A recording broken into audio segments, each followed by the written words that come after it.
Hi viewers, நான் இன்றைக்கி ஜவ்வரிசி பாசிப்பருப்பு வச்சு உங்களுக்கு பாயசம் செஞ்சு காட்ட போகிறேன். வாங்க எப்படி செய்யலான்னு பார்க்கலாம். அதுக்கு முதல்ல ஒரு பாத்திரத்தில் பாசிப்பருப்பு போட்டுக்கோங்க. போட்டு அதில் கல் இல்லாமல் பார்த்துட்டு நல்லா தண்ணி ஊற்றி அதை கடைஞ்சதுக்கப்புறம் அதில் தண்ணி ஊற்றி நல்லா வேக விடுங்க. 5-6 விசில் நல்லா வேக வச்சு எடுத்ததுக்கப்புறம் ஒரு கரண்டியை கொண்டு அந்த பருப்பை நல்லா மசிச்சு விடுங்க. ஏன்னா பருப்பு நல்லா மசிவாக இருந்தால் தான் பாயசம் நல்லா திக்காக இருக்கும். பருப்பு வேகாமல் அப்படியே முழுசாக இருந்தால் நல்லா இருக்காது. அதனால் அதை நல்லா மசிகிற அளவுக்கு நல்லா வேக விட்டு மசிச்சு எடுத்து வச்சுக்கோங்க. அதுக்கப்புறம் ஒரு பாத்திரத்தில் ஜவ்வரிசியை போட்டு அதை நல்லா கொதிக்க வச்சு இப்படி கண்ணாடி பதம் வந்ததுக்கப்புறம் அதை பாசிப்பருப்பு கலவையில் கொட்டிடுங்க.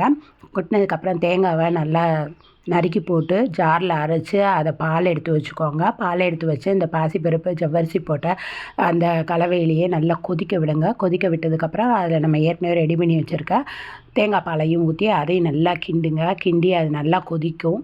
இது கொஞ்சம் திக்காயிக்கிட்டே வரும். அதனால் அதுக்கு தக்கன நீங்கள் தண்ணி பார்த்து சேர்த்து ஆட் பண்ணிக்கோங்க. நான் கருப்பட்டியை ஏற்கனவே பாகு காய்ச்சி வச்சுருக்கேன். அதை கொஞ்சம் வடிகட்டி ஊற்றுறேன். ஊற்றி அதையும் நல்லா கிண்டுங்க. நல்லா கிண்டி நல்லா கொதிக்க வச்சு அது நல்லா பாயசம் திக்காகிற வரைக்கும் கொதிக்க வச்சு இறக்கிட்டிங்கன்னா இந்த டிஷ் ரெடி ஆகிடும். இதை இறக்கும்போது கடைசியில் கொஞ்சோண்டு டேஸ்ட்டுக்கு நெய் மட்டும் ஊற்றிக்கோங்க. செம சூப்பராக இருக்குங்க. இது சாப்பிட்றதுக்கே செம டேஸ்ட்டாகவும் இருக்குது. இது குழந்தைங்களுக்கு ரொம்ப பிடிக்கும். இது எப்படி இருக்குன்னு ட்ரை பண்ணி பாருங்கள்.